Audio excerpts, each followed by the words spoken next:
اعوذ باللہ من الشیطان الرجیم بسم اللہ الرحمن الرحیم۔ عزیزان من، آج اگست 1982 کی 6 تاریخ ہے اور درس قرآن کریم کا آغاز سورہ ذاریات کی آیت 19 سے شروع ہو رہا ہے، 51 اور 19۔ سابقہ آیات میں مومنین کی صفات یا خصوصیات یا ان کے پروگرام کا ذکر ہو رہا تھا۔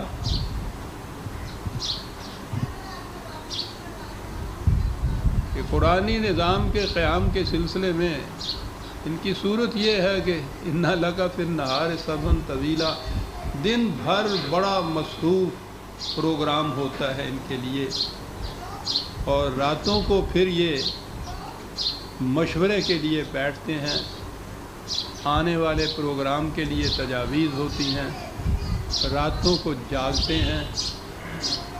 تو یہ شدت شوق کی یہ کیفیت تھی کہ خود خدا کو یہ کہنا پڑا، رسول کو صلی اللہ علیہ وسلم اور آپ کے صحابہ کو رات کو کہنا پڑا کہ تھوڑا جاگا کرو، تم نے دن میں بڑا کام کرنا ہوتا ہے، یہ چیز لمبے عرصے تک صحت نہیں، اس کی اجازت ہوگی، ڈھیر ہو کے رہ جاؤ گے۔ یعنی یہ کیفیت تھی ان کی اس پروگرام کو تکمیل تک پہنچانے کے لیے، شدت آرزو کی تکلیف۔ یہ پچھلی آیتوں میں یہ چیز آ رہی تھی۔ اب اگلا ٹکڑا جو اس وقت زیر نظر ہے، اور یوں ہی میں پچھلے درس میں چھو کر آگے نکل رہا تھا، وَفِي أَمْوَالِهِمْ حَقٌّ لِلسَّائِلِ وَالْمَحْرُومِ، اور ان کے مال و دولت میں، ان کے پیسے میں محتاجوں اور حاجت مندوں کا حق ہوتا ہے۔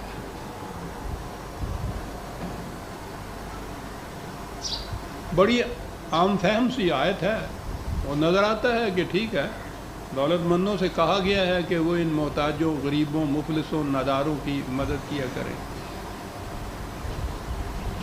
لیکن یہ اتنی اہم آیت ہے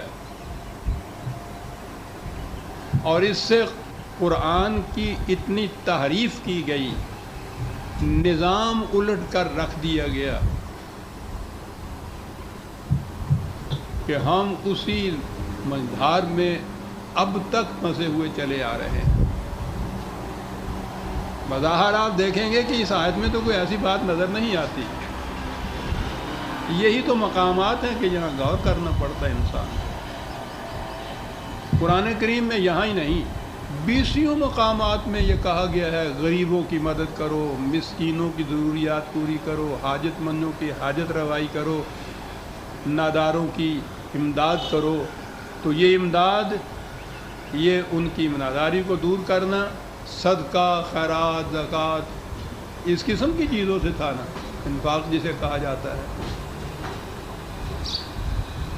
تو گویا اس سے یہ نظر آیا کہ قرآن کریم ایک ایسا نظام سامنے رکھنا چاہتا ہے جس میں مستقل طور پر غریبوں، ناداروں، مفلسوں، بےکسوں، بھوکوں کا وجود رہے، تاکہ یہ احکام جو ہیں صدقہ اور خیرات کے اور بھوکوں کی مدد کرنے پہ، ان پر عمل ہو سکے۔ کبھی سوچا آپ نے ان چیزوں کو؟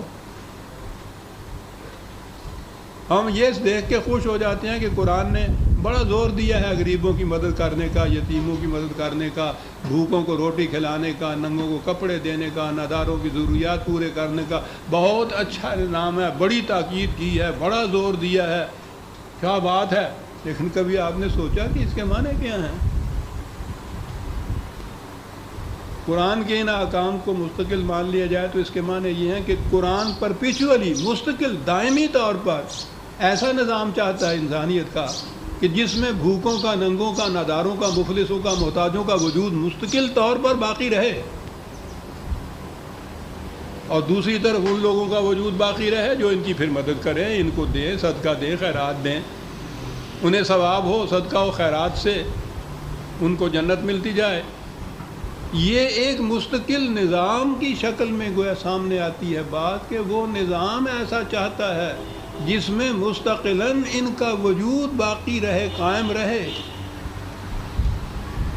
یہ اگر نہ طبقہ رہے تو پھر یہ سارے احکام بقول ان کے صدقہ اور زکوٰۃ کے اور خیرات کے یہ تو معطل ہو گیا، ان پہ عمل کیسے ہوگا؟ اور اگر ایسے نظام ہو جس میں کسی کے پاس زائدہ ضرورت ہو ہی نہ تو وہ صدقہ خیرات کرے گا کہاں سے؟ لہٰذا اس سے یہ مستنبط ہوا کہ قرآن کے پیش نظر انسانیت کا نظام یہ ہے کہ اس میں مستقل طور پر محتاجوں اور محروموں اور ناداروں اور بھوکوں کا وجود قائم رہے، اور دوسری طرف دولت مندوں کا وجود قائم رہے جو صدقے اور خیرات سے ان کی مدد کرے۔ کیا خیال ہے آپ کا؟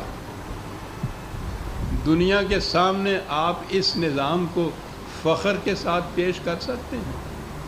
انسانیت کی تذلیل کی نگاہیں جھک جاتی ہیں اگر یہ تصور کیا جائے کہ ایک ایسا دین ہے خدا کا دیا ہوا کہ جس میں انسانیت کے نظام یہ پیش کیا گیا ہے۔ ہندوؤں پہ تو اعتراض ہم کرتے تھے کہ انہوں نے کہا کہ صاحب خدا نے ہی خود یہ ورن یا طبقات پیدا کر دی ہیں۔ طبقات کا لفظ میں خاص طور پہ لایا ہوں کہ آج کے دور میں یہ سمجھ میں بات آتی ہے کہ برہمن ہیں، کشتری ہیں، شودر ہیں، ویش ہیں اور شودر ہیں۔ شودر مستقل طبقہ جو ان تمام طبقوں کی خدمت کرنے کے لیے ہے، محتاجوں کے لیے محتاج ہیں، بھوکے ہیں، مسکین ہیں، ان کو پن دان سے ان کی مدد کی جائے گی، بھیک کے ٹکڑے ان کے بچوں کے جھولی میں ڈالے جائیں گے جیسے کتوں کو دیے جاتے ہیں، اور یہ مستقل رہے گا طبقہ۔ یہ نظام یہ پیدائشی ہے، برہما کا نظام ہے۔ اس پہ تو ہم اعتراض کرتے رہتے ہیں ہمیشہ، اور کبھی غور نہیں کرتے کہ اپنے ہاں ہم جس نظام کو پیش کر رہے ہیں وہ نظام تو بیان ہی وہی ہے کہ ایک مستقل طور پہ آپ کے ہاں طبقہ یہ موجود ہونا چاہیے۔ تو موجود ان کے کہنے کے مطابق موجود کس طرح سے کہ جی رزق کو خدا نے اپنے ہاتھ میں رکھا ہوا ہے، وہ جن کو غریب پیدا کرتا ہے ان کو تو غریب ہی رہنا ہے، اور اس کا نظام یہ ہے کہ وہ غریب پیدا کرتا چلا جائے گا، محتاج پیدا کرتا چلا جائے گا، اور دوسری طرف دولت مند پیدا کرتا چلا جائے گا، اور پھر ان سے کہے گا کہ تم کچھ دو چار روٹی کے ٹکڑے ان کی جھولی میں ڈال دیا کرو۔ یہ خدا کا تصور آیا ہے اس قابل کہ آپ فخر سے دنیا کے سامنے خدا کا یہ تصور پیش کریں؟ ہے یہ نظام اس قابل کہ آج اگرچہ دنیا میں کیپٹلزم کا بھی بڑا زور ہے، پھر بھی ویلفیئر سٹیٹ تک تو وہ پہنچ چکے ہوئے ہیں۔ وہ ایسی سٹیٹس ہیں جہاں کوئی بھوکا نہیں ہے۔ آپ کے ہاں یہ ہو نہیں سکتا کہ آپ کہہ رہے ہیں کہ یہ تو خدا کا نظام ہے جو ہم پیش کر رہے ہیں۔ یہ چیز تھی عزیز من جو میں نے کہا تھا کہ یوں نہ گزر جایا کیجیے۔ پھر بات کیا ہوئی؟ قرآن میں احکام تو یہ ہیں، بھوکوں کی روٹی کا انتظام کرو، غریبوں کی مدد کرو، مخلص و ناداروں کی امداد کرو۔ خیرات کا تو خیر لفظ اس میں نہیں آیا، صدقہ ہے وہ زکوٰۃ کا آپ کہتے ہیں اسی مقصد کے لیے ہے۔ انفاق کا لفظ جو ہے کہ ان کے لیے یہ خیرات کیا کرو، اس سے تو وہی بات نظر آ رہی ہے جو میں پہلے کہہ رہا تھا۔ اور وہ نظام تو آج کی دنیا میں بھی سرمایہ دارانہ نظام کے اندر بھی جو مملکتیں ہیں وہ بھی اس حد تک نہیں پہنچی کہ مستقل طور پر آپ نے ہاں وہ کہیں کہ ایک طبقہ موجود رہنا چاہیے۔ آپ کے ہاں خدائی نظام یہ بتایا جا رہا ہے مستقل، ابدی، غیر متبدل، آپ بدل نہیں سکتے۔ یہی نظام ہے اسلام کا، معاذ اللہ۔ پھر کیا ہے یہ بات؟ پہلی چیز تو یہی ہے کہ یہ جو آپ کہتے ہیں یہ غریب ہے، یہ مفلس ہے، وہ امیر ہے، وہ دولت مند ہے، یہ خدا کے پیدا کیے ہوئے نہیں ہیں۔ دولت کی غلط تقسیم سے یہ طبقات وجود میں آتے ہیں، اور وہ تقسیم انسانوں نے اپنی پیدا کی ہوئی ہے۔ خدا نے سامان وسائل رزق دیے، ذرائع پیداوار دیا، انسانوں کی زیست کے لیے سب کچھ سامان دیا ہے، اس نے سامان اس کا دیا ہوا ہے، تقسیم اس نے نہیں کی۔ تقسیم انسان کرتا ہے، اور یہ انسانوں کی غلط تقسیم کا نتیجہ ہے۔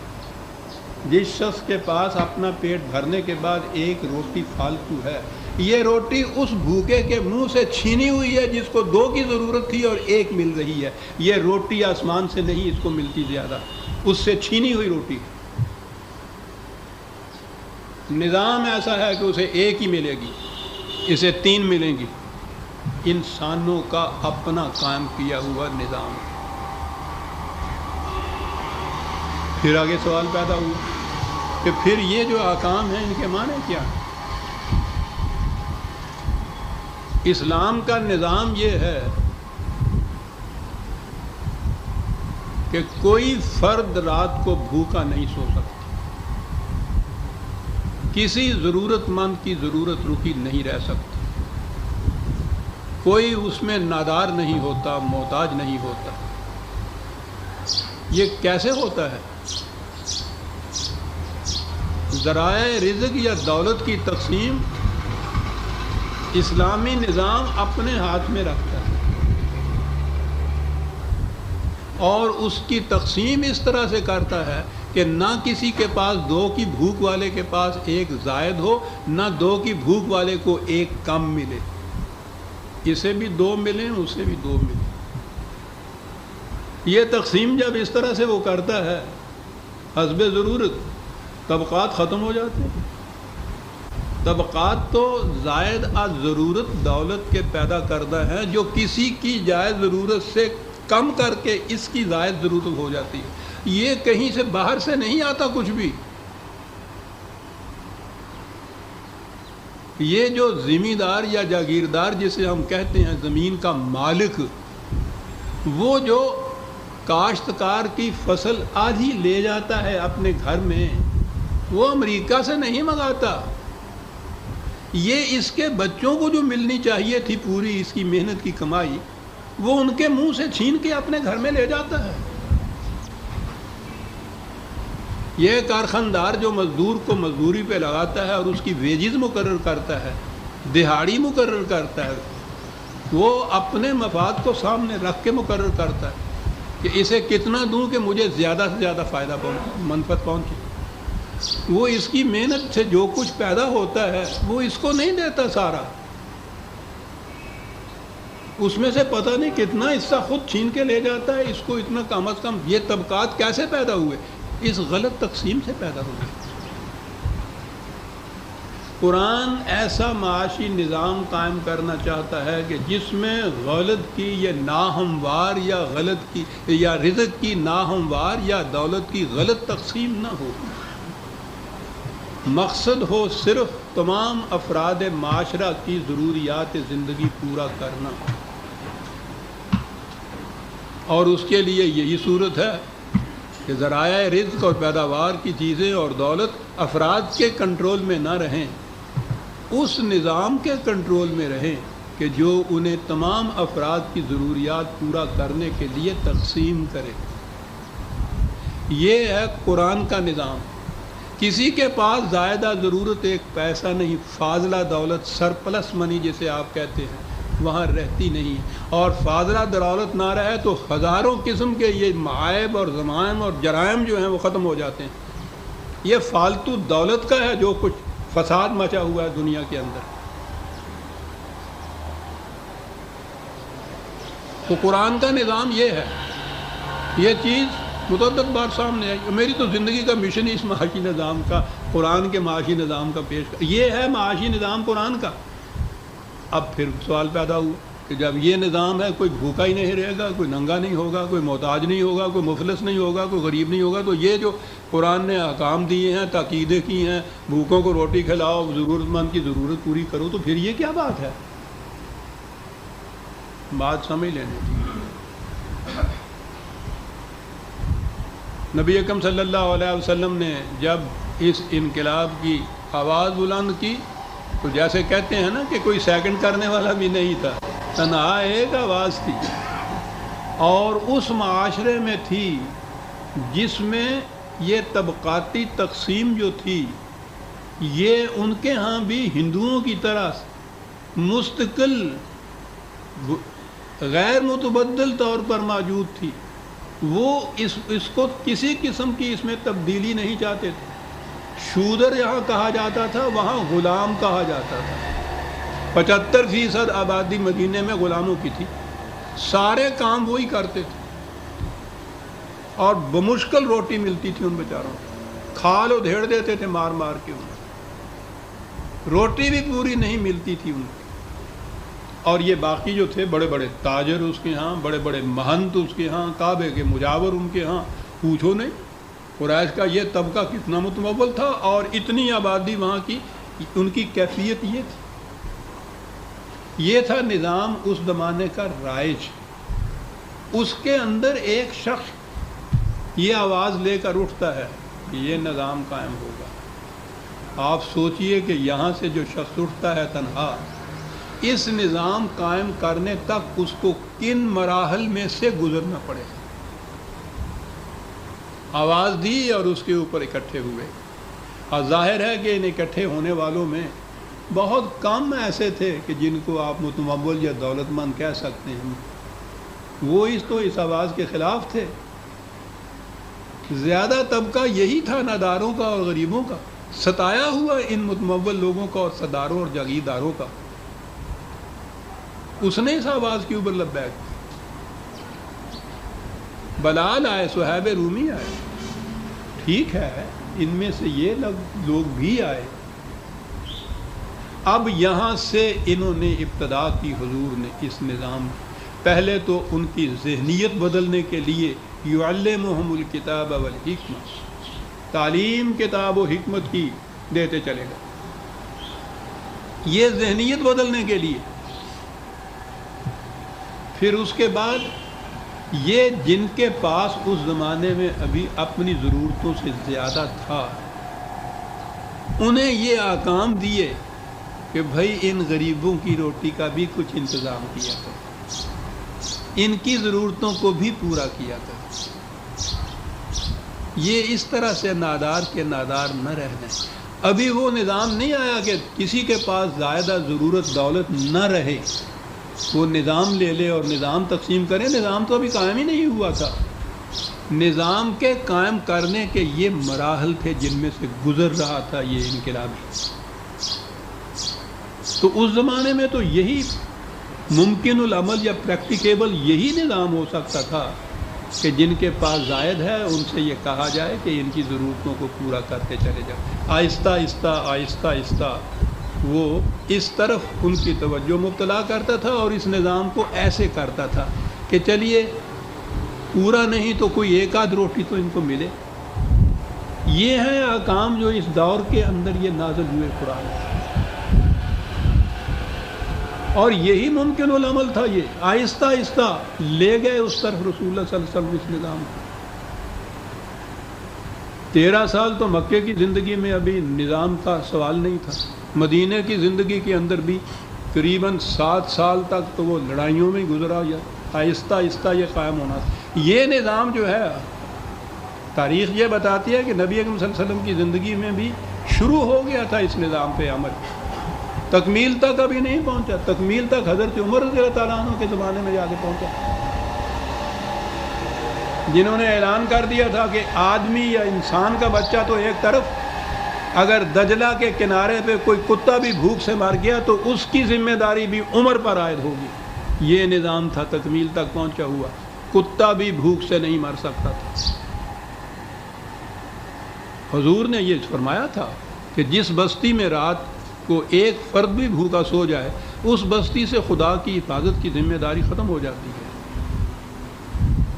لیکن کتے کے بھوک کے مرنے سے مواخذہ جو ہو، مملکت کا ہو، نظام کا ہو، سربراہ مملکت کا ہو، یہ اعلان تھا جو اس دور میں جا کے ہوا۔ یہاں آ کر تکمیل پر پہنچا وہ نظام جو تھا۔ اب اس نظام کے اندر نہ کسی کے پاس زائدہ ضرورت دولت تھی، نہ کوئی محتاج اور نہ کوئی نادار رہ گیا تھا۔ تیری درگاہ میں پہنچے تو سبھی ایک ہوئے۔ اب یہاں وہ تکمیل تک پہنچا تو وہ جو احکام تھے کہ کسی کے پاس زائدہ ضرورت دولت نہ رہے، کوئی بھوکا نہ رہے، تو گویا وہ تقسیم تھی نا دولت کی ایسی. اس وقت وہ احکام جو قرآن کے ہیں وہ عمل میں آئے، اور یہ جتنے احکام تھے انفرادی طور پر صدقہ، زکوٰۃ، خیرات وغیرہ کے، یہ احکام ابینس میں جسے آپ کہتے ہیں منسوخ نہیں ہونے کی بات، یہ معطل ہو گئے اس دور، ضرورت ہی نہ رہی. جیسے قرآن نے کہا ہے کہ نماز سے پہلے وضو کیا کرو، پانی سے یوں ہاتھ منہ دھویا کرو، اور اس کے ساتھ یہ کہ پانی نہ ملے تو پھر مٹی سے مسح کر لیا کرو. تو وہ مسح اس وقت تک کے لیے ہے جب تک پانی نہ ملے. جب پانی مل جائے تو پھر مسح کا حکم پیچھے چلا جاتا ہے، پانی والا حکم آگے آ جاتا ہے. یہ جتنے احکام تھے انفرادی اور ذاتی طور پہ صدقہ، خیرات، زکوٰۃ کے، یہ پھر جب نظام قائم ہو گیا تو کوئی بھوکا ہی نہ رہا، تو یہ حکم کہ بھوکے کی روٹی کا انتظام کرو وہ تو معطل ہو ہی جانا تھا. کوئی نادار ہی نہ رہا، یہ بات کہ نادار کی مدد کیا کرو سوال ہی باقی نہ رہا. یہ طبقاتی تقسیم ہی ختم ہو گئی. تو یہ احکام جو تھے، یہ جنہیں میں نے اپنے ہاں جب نظام پیش کیا ہے قرآن کا، انہیں عبوری دور کے احکام کہا ہے. ٹرانزیشنل پیریڈ ہوتا ہے ہمیشہ ہر نظام میں، ابتدا ہوتی ہے، اس کے انتہا تک پہنچنے کے درمیان مختلف مراحل سے گزرتا ہے نظام. اس مراحل میں سے جب یہ گزرتا جائے تو اس میں یہ احکام جو ہیں وہ عبوری دور کے ہوتے ہیں. جوں جوں اس کی ضرورت ختم ہوتی چلی جاتی ہے یہ پیچھے ہٹتے چلے جاتے ہیں، اور اس کی جگہ اس نظام کے احکام آتے چلے جاتے ہیں، تاں کہ ان میں سے کسی کی بھی ضرورت نہیں رہتی، نظام قائم ہو جاتا ہے. اب اس کے بعد آپ دیکھیے یہ سارے سوالات حل ہو گئے کہ یہ صدقہ اور زکوٰۃ اور خیرات اور اس قسم کے ذاتی طور پہ بھوکوں کی روٹی کے انتظام کرنے کے احکام جو ہیں، اس کے بعد وہ احکام موجود ہی نہیں رہتے. قرآن میں رہنے دیا اس لیے کہ جب پھر اس قسم کا کوئی وقت تم پہ آ پڑے کہ پھر تم سرمایہ دار بنو اور سرمایہ داری کے نظام سے تم نے یہ نظام ربوبیت قائم کرنا ہو، تو اس دور میں پھر یہی احکام آ جائیں گے آپ کے ہاں جو قرآن نے دیے.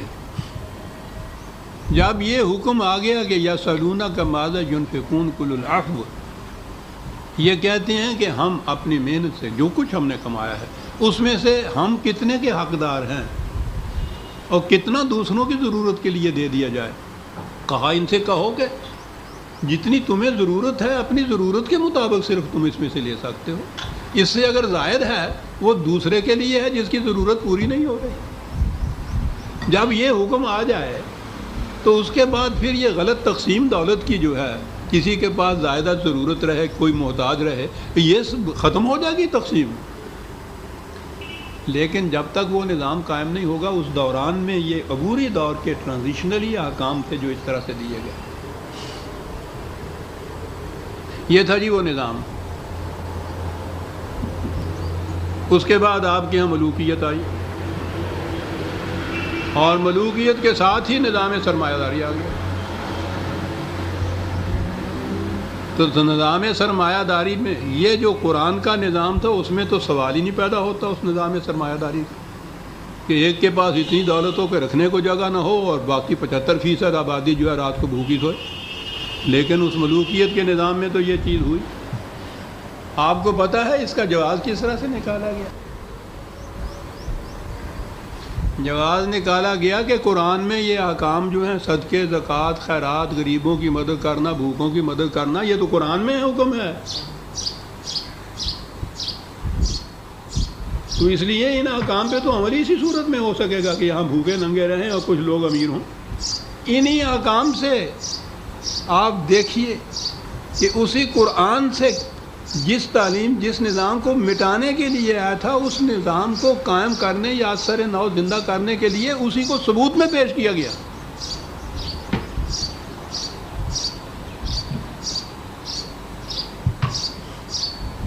کیسے تعویلیں کی گئیں، کیسی کیسی پھر حدیثیں وضع کی گئیں. ایک مثال ہے، بن نہیں پڑتی تھی یہ اس قسم کے قرآن کے احکام کے سامنے کہ بات کریں کیا. ایک ہی آیت میں دیکھ لیجئے، سورہ توبہ کی آیت 34، 9/34. آیت کا اگلا حصہ پڑھتا ہوں. پہلا تو یہ ہے کہ یہ مذہبی پیشوا جو ہیں لوگوں کا مال ناجائز کھاتے ہیں اور خدا کے راستے میں روک بن کر کھڑے ہو جاتے ہیں. یہ تو ان کے متعلق. اگلا حصہ ہے والذین یکنزون الذھب والفضة ولا ينفقونها فی سبیل اللہ فبشرهم بعذاب علیم یوم یحمى علیہ فی نار جہنم فتکوی بها جباہهم وجنوبهم وظہورهم ھذا ما کنزتم لانفسکم فذوقوا ما کنتم تکنزون. جو لوگ مال و دولت جمع کرتے رہتے ہیں اور ضرورت مندوں کی ضرورتوں کے لیے اس کو کھلا نہیں رکھتے، ان کو اے رسول اعلان کر دو، ان کو اس چیز کی وارننگ دے دو ان کو کہ یاد رکھو اس کا نتیجہ ایک دردناک علم انگیز تباہی ہوگا. اور اسے محسوس مثال میں سمجھایا کہ جب تمہارے ان سکوں کو، اس زمانے میں نوٹ نہیں ہوتا تھا کہ آگ پہ رکھیں تو جل جائے، سکے ہوتے تھے روپے وغیرہ کے، ان کو تپایا جائے گا جہنم کی آگ میں. مری مثال سے بات سمجھائی. اور داغا جائے گا اس سے تمہارے ماتھوں کو، تمہارے پہلوؤں کو، تمہاری پشت کو، اور کہا جائے گا کہ یہ وہ دولت ہے جو تم نے غریبوں محتاجوں کے لیے کھلی نہیں رکھی، اپنی ذات کے لیے تم نے اس کو اپنے پاس جمع کر رکھا، تو آج مزہ چکھو اس کا جو تم نے اس طرح سے جمع کر رکھا. عزیزان ایمان، کوئی اس کی تعویل ہی نہیں بن پڑتی تھی. دولت کے جمع کر، میں ایک آیت کہہ رہا ہوں، 20 آیت قرآن میں ہے دولت کے جمع کرنے کے خلاف. تو جب دولت جمع نہیں ہو سکے گی تو سوال ہی نہیں پیدا ہوگا کہ ایک طبقہ امیر کا ہوتا ہے. امیر تو ہوتا ہو جس کے پاس ضرورت سے زیادہ دولت ہو. قرآن نے 20 مقام پہ اس چیز کے متعلق اور اسی شدت سے کہا کہ جہنم کی آگ ہوگی، وہ آگ جو تمہارے دلوں کو جلا کے رکھ دے گی ایک جگہ. یہ کچھ کہا ہے. تو اب ان آیات کی موجودگی میں وہ نظام کس طرح سے ہو کہ اس میں غریب بھی رہیں، بھوکے بھی رہیں، ان کے پاس زائدہ ضرورت دولت بھی رہے. ان کے موجودگی میں یہ نظام تصور میں نہیں آ سکتا تھا. اس کے لیے ان کے پاس بڑا عجیب حربہ تھا. ایک حدیث یا روایت وضع کی، اسے منسوب کر دیا رسول اللہ صلی اللہ علیہ وسلم کی طرف. آپ کو پتہ ہے اس آیت کے لیے حدیث کیا آئی ہوئی ہے؟ تو روایت یہ ہے کہ جب یہ روایت نازل ہوئی تو صحابہ میں اس سے بڑا اضطراب پیدا ہوا. وہ وہاں کے مدینے کے 22 خاندان ہوں گے نا وہ صحابہ، بڑا اضطراب ہوا. یعنی گویا سارے یہ سرمایہ دار تھے جنہوں نے کہا کہ صاحب یہ کیا ہوا، ہم تو لٹ گئے، ہم تو پٹ گئے، دولت ہی نہیں جمع ہو سکتی. مشورہ کیا کرے. تو ان میں سے آپ غور کیجئے کسے وہ اپنا نمائندہ بناتے ہیں. ایک اپنا نمائندہ بنایا کہ رسول اللہ سے جا کے کہو کہ یہ کیا قیامت ہے، یہ جو حکم آپ نے دے دیا. اندازہ لگائیے ذرا، سوچئے میں کیا کہہ رہا ہوں. یہ ہیں آیت کے اس روایت کے الفاظ. کس کو چنا؟ حضرت عمر کو رضی اللہ تعالیٰ عنہ. جس عمر کی کیفیت یہ تھی کہ اس نے گورنر سے کہا تھا، جو اس نے کہا تھا کہ آپ یہ گیہوں کی روٹی کیوں کھا رہے ہیں، اب تو گیہوں خاصا میں بھیج رہا ہوں مصر سے آپ کے لیے. تو آپ نے کہا تھا کہ عمر گیہوں کی روٹی اس دن کھا سکتا ہے جب اسے یقین ہو کہ مملکت کے ہر فرد کو گیہوں کی روٹی مل جائے گی. کہ جی آپ کو بھیجا حضور کے پاس نمائندہ بنا کر. آپ نے جا کے کہا کہ معاذ اللہ صاحب یہ آپ نے کیا قیامت کر دی. آپ نے، خدا کا حکم آ رہا ہے، آیت نازل ہو رہی ہے، اور رسول اللہ صلی اللہ علیہ وسلم کے جا کے کہہ رہے ہیں کہ آپ نے یہ کیا کر دیا. آپ کو معلوم ہے آپ کے صحابہ کا رد عمل اس کے اوپر کیا ہوا ہے. بڑا اضطراب پھیل گیا. آپ مسکرائے، کہنے لگے انہیں پتہ نہیں ہے. اس کے ساتھ ہی زکوٰۃ کا جو حکم آ گیا ہے اس کے معنی یہ ہیں کہ جتنا جی چاہے جمع کرو، اس میں سے 2.5% خیرات کے طور پر دے دو، سارا مال پاک ہو جائے گا. کہا کہ وہاں جب یہ حکم سنایا گیا تو نعرہ تکبیر بلند ہوا، اللہ اکبر، بچ گئے. اب آپ کو معلوم ہے یہ خیرات کا اور دولت کا بے محابہ جمع کرنے کا یہ کیا حربہ استعمال. ایک حدیث، اور پھر وہ حدیثیں خیرات کی، صدقہ کی، وہ اس کے حق میں اس کی اہمیت اور اس کی عظمت اور اس کے لیے خدا کی طرف سے ثواب اور یہ اور وہ بوڑھی. پھر پہلی چیز یہ ہوئی. اب آپ سوچ لیجئے یہ جسے زکوٰۃ کہتے ہیں 2.5% وہ کیسے واجب ہوئی. آپ جتنا جی چاہے جمع کر لیجیے. ایک حدیث بیان کی, آپ نے دیکھا الٹا کے رکھ دیا سارے نظام کو. جتنا جی چاہے جمع کرو ایک طرف, دوسری چیز ہے جو 2.5% نکالو خیرات. یہ کن کو دو؟ کہ وہی جو غریب اور محتاج اور نادار ہیں. گویا دونوں طبقے موجود ہو گئے, زائدہ ضرورت دولت مند بھی اور نادار اور محتاج بھی. اور خدا کا یہ حکم آ گیا, رسول اللہ نے اس کی یہ تشریح فرما دی. اب کون روک سکتا تھا اس سے؟ اب وہ تصور کہ وہ احکام اس عبوری دور کے تھے جب نظام قائم نہیں ہوا تھا, وہ تصوری ذہن سے غائب کر دیا گیا. کہا کہ یہی احکام ہیں قرآن کے. مستقل نظام معیشت قرآن کا ہے ہی یہ کہ بے حد و نہایت دولت جمع کرو, اس میں سے 2.5% زکوٰۃ خیرات نکال دو, وہ غریبوں کو بھوکوں کو بھیک کے ٹکڑوں کی طرح ان کو طرف پھینک دو. یہ بھی پرپیچولی رہنا چاہیے طبقہ جو بھوکا ہو, اور وہ بھی رہنا چاہیے جو ان کو روٹی کا انتظام کرے ان کی, یا بھیک کے ٹکڑے ان کو پاس دے. مستقل طور پر یہ نظام اسلام کا بتایا گیا, اور اس کے لیے یہ احادیث اور روایات جو تھیں یہ وضع کی گئی تھا. وہی نظام آج تک آپ کے ہاں قائم ہے. خالص نظام سرمایہ داری. ہر کیپیٹلسٹ کنٹری کے اندر آپ دیکھیے گا کہ وہاں کے جو امیر دولت مند لوگ ہیں وہ چیریٹیبل انسٹیٹیوشن میں کتنا دیتے ہیں, خیراتی کاموں میں کتنا صرف کرتے ہیں. تو وہی چیز تو یہ ہے آپ کے ہاں جو ہو رہی ہے.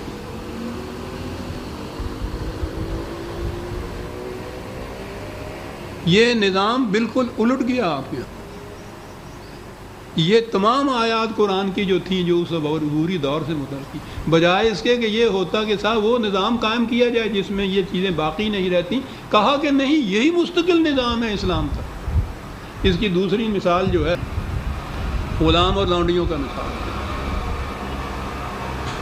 نزول قرآن کے وقت جیسا میں نے عرض کیا ہے عربی معاشرہ بھرا پڑا تھا غلاموں سے اور لونڈیوں سے. لا تعداد لونڈیاں تھا, ان سے نکاح کی بھی ضرورت نہیں ہوتی تھی. غلام جو تھے وہ سارا کام جتنا بھی تھا مزدوروں کا کرتے تھے, پیٹ بھر کے ان کو روٹی بھی نہیں مل سکتی تھی, وہ کہیں بھاگ کے بھی نہیں جا سکتے تھے, وہ پکڑے جاتے تھے جہاں بھی جائیں اور ان کو واپس کیا جاتا تھا. یہ تھا اس زمانے کا غلاموں اور لونڈیوں کا نظام. قرآن نے آگے نظام یہ دیا کہ ہر انسان یکساں طور پہ واجب التکریم ہے, اس میں آقا اور غلام کوئی تفریقی نہیں ہے. یہ نظام دینا تھا. لیکن اگر شبہ شب اس کو الٹ دیتے اس نظام کو جو اس وقت تھا, 75% آبادی کو کیا کرتے اس وقت؟ معاشرے کا نظام الٹ جاتا اگر ایسی چیز.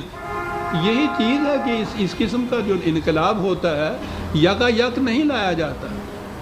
یکا یک تو آپ لاہور کی سڑکوں کا نام ایک رات کو بدل دیجئے, صبح اٹھیے آپ دیکھیے کتنے ٹکراؤ ہوتے ہیں یہاں. اس کو آہستہ آہستہ وہاں تک لے جانا ہوتا ہے. قرآن کریم میں جتنے بھی احکام آئے ہوئے ہیں لونڈیوں اور غلاموں کے, وہ اس دور سے متعلق ہیں جس میں ان کو آہستہ آہستہ جو موجود تھے ان کو جزو معاشرہ بنایا گیا, اور آئندہ کے لیے دروازہ بند کر دیا غلاموں اور لونڈیوں کا. غلامی کو ختم کر دیا, وہ ذریعہ بند کر دیا جس میں سے غلام آتے تھے جنگ کے قیدی. کہا گیا کہ جنگ کے قیدیوں کو یا تو فدیہ اور کفارہ لے کے اپنے قیدیوں کے عوض میں یا ان سے پیسے لے کے رہا کرو, اور اگر ایسی صورت نہ ہو کہیں احساناً ان کو رہا کرو. انسان کو اس طرح سے اپنی قید میں نہیں رکھ سکتا. ہمیشہ کے لیے غلامی کا دروازہ بند کر دیا اور ان کو آہستہ آہستہ آہستہ آہستہ جزو معاشرہ بنا دیا.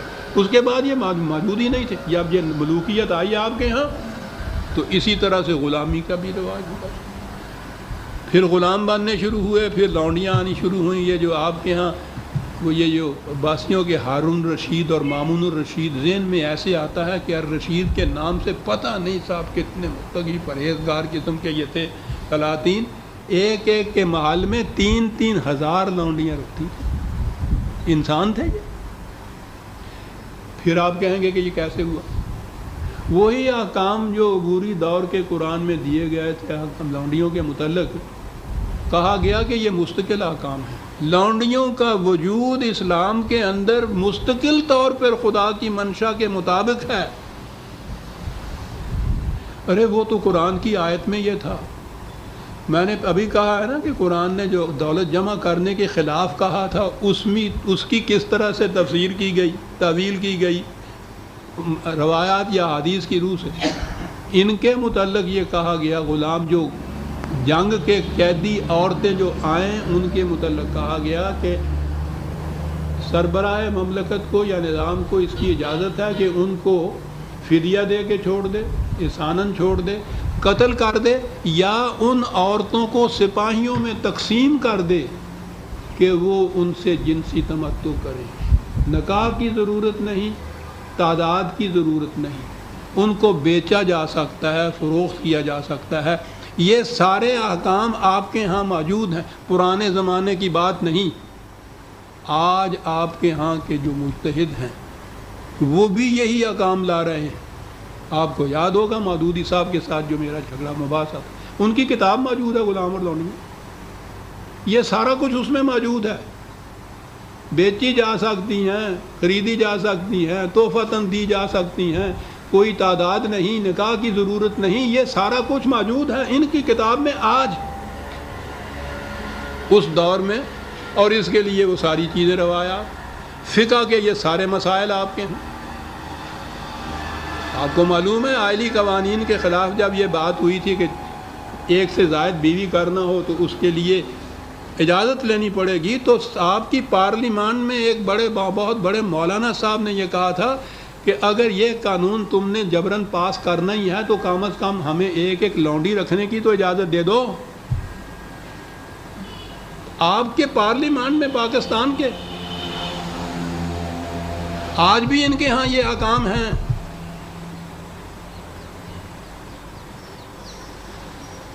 آپ نے دیکھا کہ بات کیا ہوئی، وہ احکام جو اس عبوری دور میں تھے جس میں انتہا تک پہنچنا تھا بتدریج، آہستہ آہستہ، گریجولی، ممکن العمل طریق تو تھا، نہایت عمدہ طریق، کوئی اپسیٹ نہیں ہوا وہ معاشرہ، اور وہ آہستہ آہستہ جزو خاندان بھی بنتے چلے گئے، آزاد ہوتے چلے گئے، جزو خاندان بند کرتے چلے گئے، آئندہ کے لیے راستہ بند کر دیا، ختم ہو گیا۔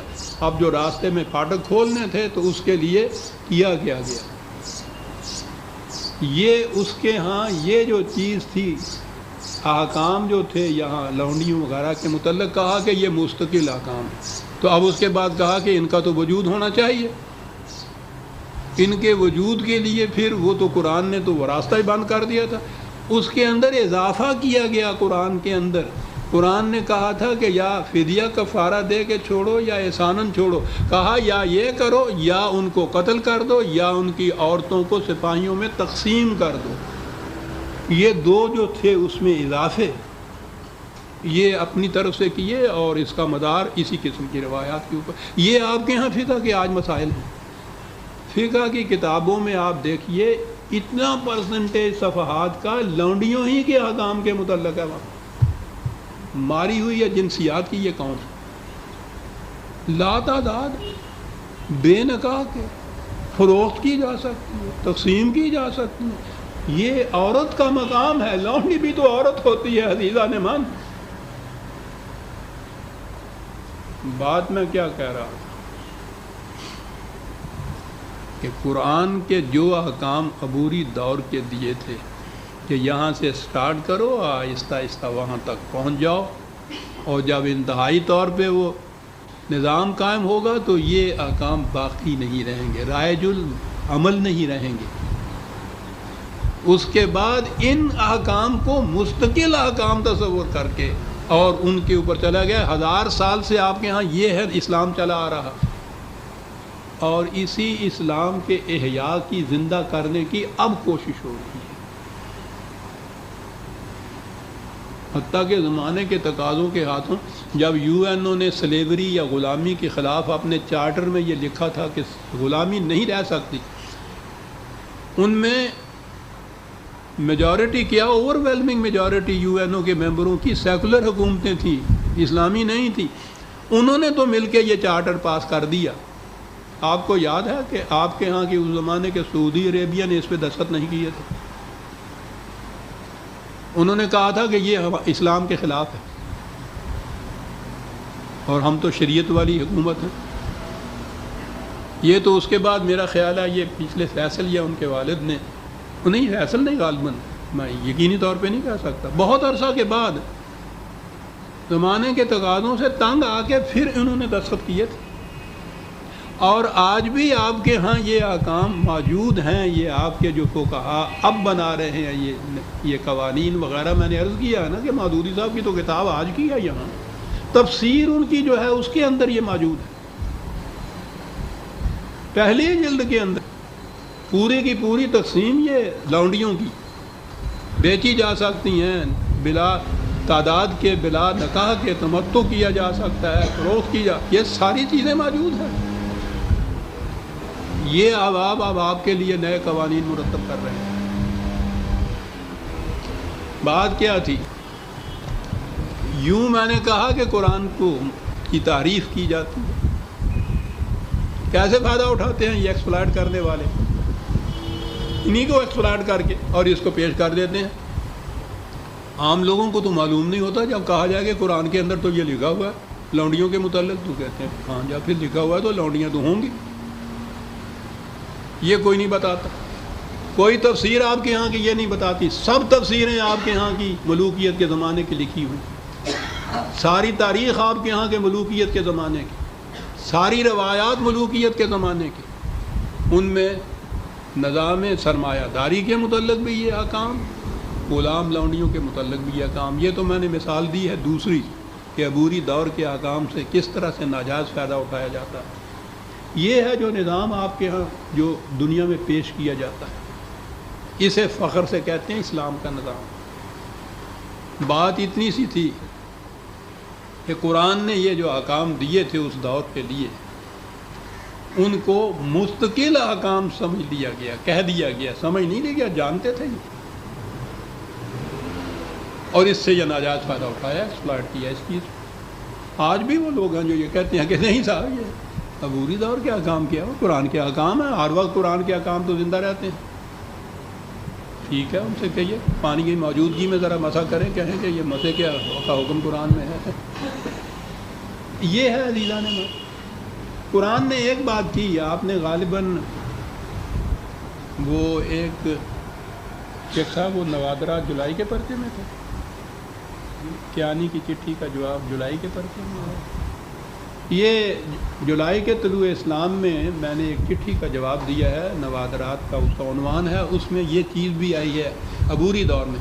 میں نے کہا کہ قرآن کا اعجاز دیکھیے کہ اس عبوری دور میں بھی وہ ان چیزوں کے متعلق تو تلقین کرتا ہے کہ ان کی انتظام کرو، کھانے کا، روٹی کا، ضرورت مندوں کا، لیکن اس میں اصلاح کس طرح سے کرتا چلا جاتا ہے۔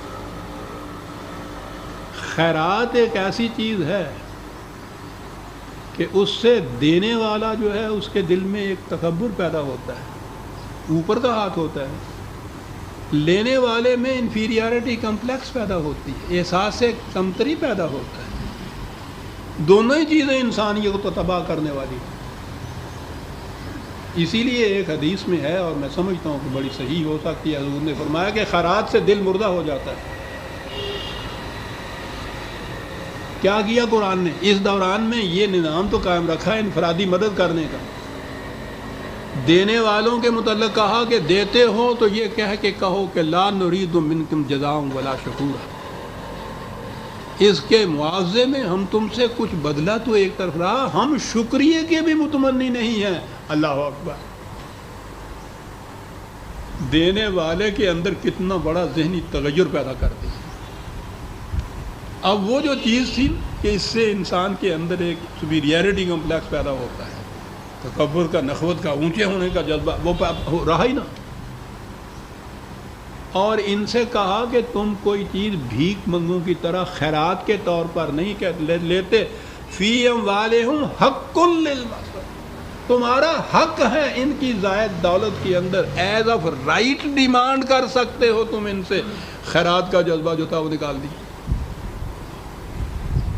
اسے کہتے ہیں یہ خداوندی طریق اور نبوی عمل، کہ یہ ناگزیر تھا کہ یہ سلسلہ رہتا عبوری دور کا کچھ وقت کے لیے، غریبوں ناداروں کی مدد کرنے والے ہوتے، یہ لیتے ان سے، لیکن ان دونوں کے اندر جو اس پہلے جذبہ کے ماتحت جو چیز پیدا ہونی تھی، اخلاف انسانیت، اس کا تدارک اس دور میں بھی کر دیا صاحب۔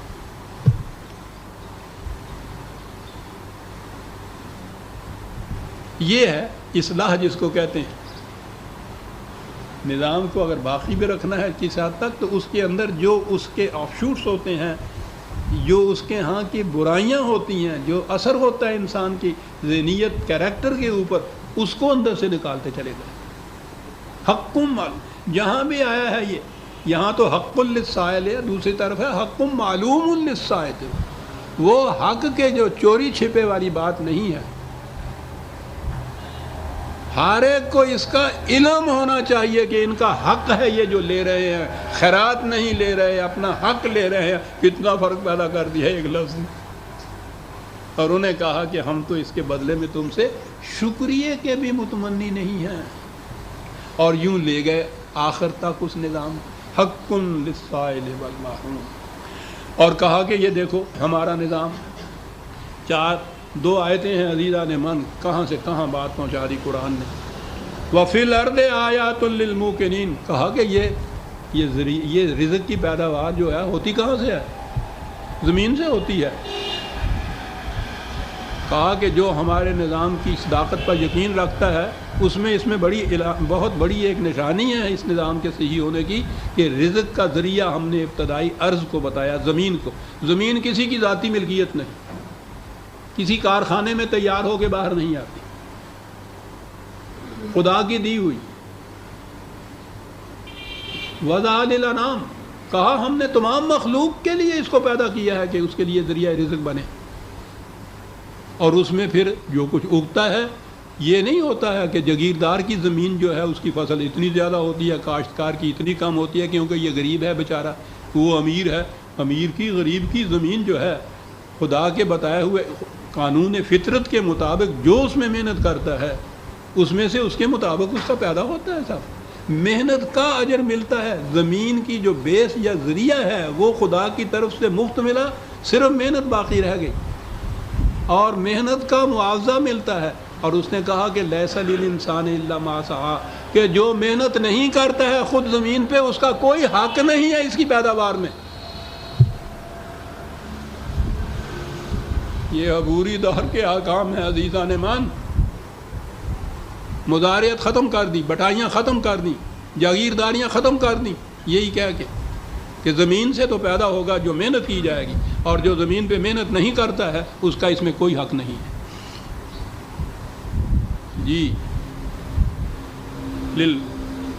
وَفِي السَّمَاءِ رِزْقُكُمْ، اسی طرح سے بادلوں کو دیکھیے، کسی کے در خراج خرید نہیں ہے، کسی کے پیدا کردہ نہیں ہے، کسی فیکٹری میں ڈھل کے نہیں اوپر آتے ہیں، جہاں ضرورت ہوتی ہے برستے ہیں، غریب کی زمین پہ بھی برستے ہیں، امیر کی زمین پہ بھی یکساں برستے ہیں، یکساں ان کا وہاں اثر ہوتا ہے، اسی طرح سے اثر ہر جگہ ہوتا ہے۔ کہا دیکھتے ہو کوئی طبقاتی تقسیم ہے ہمارے ہاں اس قسم کی؟ اور پھر آگے ایک مثال دی، وقت تھوڑا سا یہ ہے لیکن بات بڑی عجیب ہے عزیزان من۔ کہا اس نظام کو دیکھنا چاہتے ہو، میں بالخصوص ڈاکٹر صاحب کی توجہ مبذول کراؤں گا۔ وفی انفسکم افضل، کہا اپنے نظام جسمانی کو ذرا دیکھو تو صحیح، جو کچھ تم کھاتے ہو وہ معدے میں جاتا ہے نا، اس کے پاس ہوتا ہے۔ کہا کبھی یہ ہوتا ہے کہ وہ اس کو بیٹھ جائے سنبھال کے کہ صاحب یہ تو میری ملکیت ہے، میں تو نہیں دیتا کسی کو، اس کے قبضے میں ہوتا ہے جو کچھ تم کھا رہے ہو، تمہاری زندگی کا دار و مدار اس پہ ہے جو تم کھا رہے ہو، اور وہ سب سے پہلے اس کے پاس جاتا ہے، اور وہ ہوتا بھی اس گتھلی کی طرح ہے کہ جس کو اوپر سے گانٹھ دے دیو تو اسی تک نکل ہی نہ سکے وہ بچوں۔ کہنے لگا کبھی یہ ہوتا ہے اس میں کہ وہ بیٹھ جائے اس کو لے کے، اس کا فنکشن جو ہے کہ جسم کی نشو و نما کے لیے اس کو تیار کر دے، وہ اتنی محنت کرتا ہے اور سارے کا سارا آگے پاس کر دیتا ہے کہ میرے حصے میں جب آئے گا، تقسیم ہوگی تو اس میں سے مجھے ملے گا، براہ راست اس میں سے ایک حبہ بھر نہیں رکھتا اپنے پاس، آگے پہنچا دیتا ہے۔ اور جس عضو میں سے وہ گزرتا ہے وہ اپنا فنکشن ادا کیے چلا جاتا ہے اور اس کو آگے بھیجتا چلا جاتا ہے، تاکہ وہ، اگر میں غلطی نہیں کرتا اس نظام میں، کہ انتریوں میں جاتا ہے، خون کے اندر وہ جز سارے اس کے مل جاتے ہیں خوراک کے، غذا کے، جس میں نیوٹریشن ہوتی ہے، جو ذریعہ ہوتا ہے نشو و نما کا، زندگی کا، خون کے اندر وہ چلے جاتے ہیں۔ خون بھی یہ نہیں ہوتا ہے کہ وہ اب آ گیا اس کے پاس اور اس سے کو چھین نہیں سکتا، کہ خود وہ سارے کا سارا دل کی طرف منتقل کر دیتا ہے، وہ وہاں سے پمپ کرتا ہے۔ غور کیجیے، نہ جگر اپنے طور پہ کچھ رکھتا ہے جو خون کے بناتا ہے، نہ دل اپنے لیے بیٹھ جاتا ہے سمیٹ کے کہ یہ تو ساری میری ملکیت ہے، کوئی اپنی ملکیت نہیں اس کو بناتا۔ تقسیم اس طرح سے ہوتی ہے، جس کو جتنی ضرورت ہوتی ہے اندر اجزاء کو، ان کو یہ کچھ ملتا چلا جاتا ہے، بلا مزد و معاوضہ ملتا چلا جاتا ہے، اپنا اپنا کام کرتے چلے جاتے ہیں۔ جہاں کہیں ایسی کوئی بیماری آتی ہے کہ وہ سعی یا صحیح یا محنت کرنے کے قابل نہیں ہوتا، وہاں مشکل آ جاتی ہے، پھر اس کے لیے علاج کرنا پڑتا ہے کہ وہ تندرست، اس کو کہتے ہیں پھر جو اپنا کام کرنے کے قابل، اس کو تندرست کرنا پڑتا ہے، شفا دینی پڑتی ہے پھر۔ لیکن نظام جسمانی آپ دیکھیے کہاں قرآن لایا ہے، ارض کی مثال دی ہے، بادلوں کی مثال دی ہے، اور کہا کہ اس سے بھی زیادہ ذرا توجہ طلب معاملہ ہے، اپنے جسم کے نظام کی طرف تو ذرا دیکھو، زائدہ ضرورت کوئی اپنے پاس رکھ لے جناب، افارہ ہو جاتا ہے پیٹ میں، مصیبت پڑ جاتی ہے۔ کہا نہیں، یہ ہے جس نظام کے روح اندر طبقات نہیں ہیں، ضرورت کے مطابق ہر ایک کی تقسیم ہوتی چلی جاتی ہے جناب۔ وفی انفسکم وفی بس وفی السماء رزقکم، کہتا ہے اس نظام کے بعد وما توعدون، جو تمہیں یہ کہا جاتا ہے نا کہ یہاں کوئی بھوکا نہیں رہے گا، کوئی ننگا نہیں رہے گا، اس کے متحد ہمارا یہ وعدہ پورا ہوگا جو ہم کر رہے ہیں، تب وعدہ پورا کرے گا۔ اور آگے فَوَرَبِّ السَّمَاءِ وَالْأَرْضِ إِنَّهُ لَحَقٌّ مِثْلَ مَا أَنَّكُمْ تَنطِقُونَ، او تیرا خدا زمین اور آسمان کا، ارض اور بادلوں کا خدا، وہ اس چیز کی شہادت دیتا ہے کہ جو ہم کہہ رہے ہیں یہ ایسا ہی سچا ہے، ایسا ہی واقعتاً سچی بات ہے، جیسے گویا تم آپس میں ایک دوسرے سے بات کر رہے ہو۔ بڑی سچی تے پکی گل ہے جڑی اسی کرنے ہیں۔ یہ نظام ایسا قائم کر لو تم، اور پھر دیکھو کہ جو وعدہ ہم نے کہا ہے کہ کوئی رات کو بھوکا نہیں سوگا، پورا ہوتا ہے یا نہیں۔ کہا تیرے اللہ دی سوں ہے، میں یہ جڑا کچھ کہنا ہے گا یہ ہو کے رہے گا، یہ تسی یہاں کر لو گے۔ فَوَرَبِّ السَّمَاءِ وَالْأَرْضِ إِنَّهُ لَحَقٌّ مِثْلَ مَا أَنَّكُمْ تَنطِقُونَ۔